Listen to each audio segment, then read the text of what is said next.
సంతానలేమి సమస్యకు చక్కటి పరిష్కారం చూపిస్తున్న Riya fertility test baby center CN hospital Kurnool గురించి గతంలో పనిచేశాను కాబట్టి కొంత అవగాహన ఉంది. అయితే 4 సంవత్సరాలు మళ్ళీ గ్యాప్ వచ్చింది కాబట్టి మారిన పరిస్థితులు ఎక్కడ ఏముందో తెలుసుకొని మళ్ళీ ఒకసారి క్షేత్రస్థాయిలో పర్యటన చేసి అర్థం చేసుకొని ముఖ్యంగా ప్రజలకి ఏది ముందుగా చేయాల్సినటువంటి అవసరం ఉందో అటువంటి వాటి మీద ప్రత్యేక దృష్టి పెట్టారు. అలాగనే ప్రభుత్వ ప్రాధాన్యతలు కూడా ఉంటాయి. ప్రభుత్వ ప్రాధాన్యత కార్యక్రమాలను కూడా పూర్తి స్థాయిలో అమలు చేయడానికి మీ అందరి సహకారంతో శక్తి వంచన లేకుండా పనిచేస్తాను. Thank you.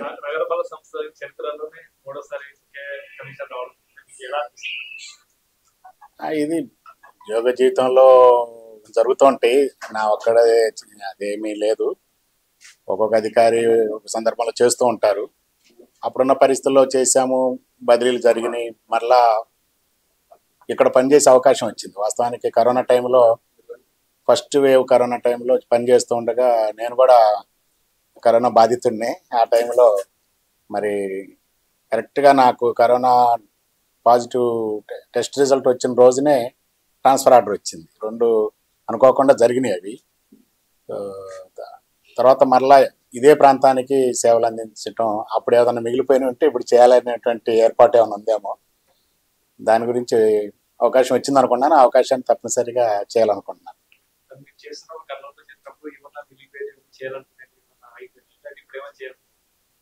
ఉన్నాయి, చాలా ఉన్నాయి. ముఖ్యంగా డ్రైనేజ్ వ్యవస్థ ఒకటిది ఇక్కడ కర్నూలుకి బాగా చేయాల్సింది. ఎందుకంటే మనకి అంద్రీని రివర్ కానీ, కేస్ కెనాల్ కానీ, తుంగభద్ర కానీ, మనకి కర్నూలు విశిష్టత ఏంటంటే 2 నదులు, ఒక మానవ నిర్మితమైనటువంటి ప్రధాన జలవనరు. రాయలసీమకే ప్రత్యేకించబడినటువంటి కేసీ కెనాల్ కూడా కర్నూలు నగరం నుంచి వెళుతూ ఉంది, పాస్ త్రూ అవుతుంది. సో ఇటు నీటి వనరులు ఉన్నటువంటి ప్రాంతంలో వీటిని పరిశుభ్రంగా ఉంచాల్సిన అవసరం ఉంది. కొంత గతంలో కొన్ని తీసుకున్నాము ఈ డ్రైనేజ్ వ్యవస్థని చేయడానికి. తర్వాత కూడా కొంత వర్క్ జరిగి ఉంటుంది. ఇప్పుడు ఎంతవరకు ఏం జరిగింది, బ్యాలెన్స్ ఏముంది అనేటువంటి కూడా నేను మళ్ళీ ఒకసారి వాటి విషయాలన్నీ కూడా అధ్యయనం చేసిన తర్వాత అది ప్రధాన సమస్య అనుకున్నా. నాకు తెలిసింది ఇక్కడ డ్రైనేజ్ ఒకటి. సరే, మనకి నీటి లభ్యత ఉంది కాబట్టి మంచినీటి సరఫరాకి చిన్న చిన్న డిస్ట్రిబ్యూషన్ నెట్వర్క్లో కానీ, లేకపోతే రిజర్వాయర్ కెపాసిటీ పెంచడంలో ఇటువంటిది కొన్ని గ్యాప్స్ ఉండొచ్చు.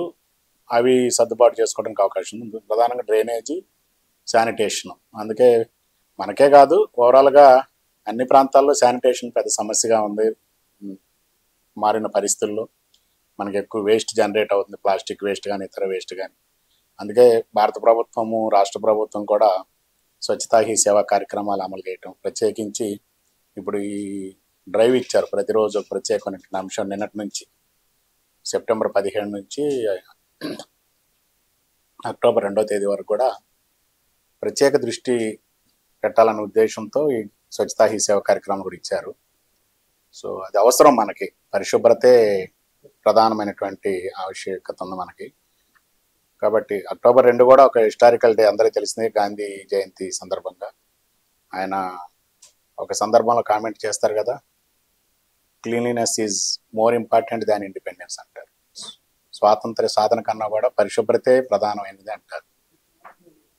నో డౌట్ స్వాతంత్రం కావాల్సిందే, కానీ పరిశుభ్రత లేనిదే అనారోగ్య సమస్యలు వస్తాయి. కాబట్టి మనిషి జీవితమే లేకపోయినాక స్వేచ్ఛ గురించి ఏంటనేది అంత లోతుగా ఆయన కామెంట్ చేశారంటే దాని యొక్క ప్రాధాన్యత మనం అర్థం చేసుకోవాలి. ప్రభుత్వం కూడా అది గుర్తించే ఆయనకి నివాళిగా అక్టోబర్ 2 నాటికి ఒక టార్గెట్ కార్యక్రమం పెట్టుకొని చాలా సాధించాలని అందరిని మోటివేట్ చేస్తుంది, కార్యక్రమాలు చేస్తున్నారు. సో మనం అందరం కూడా భాగస్వామ్యం అవ్వాలి, ఆ స్ఫూర్తిని నింపుకోవాలి, తప్పనిసరిగా ఆ దిశగా చేయాలి.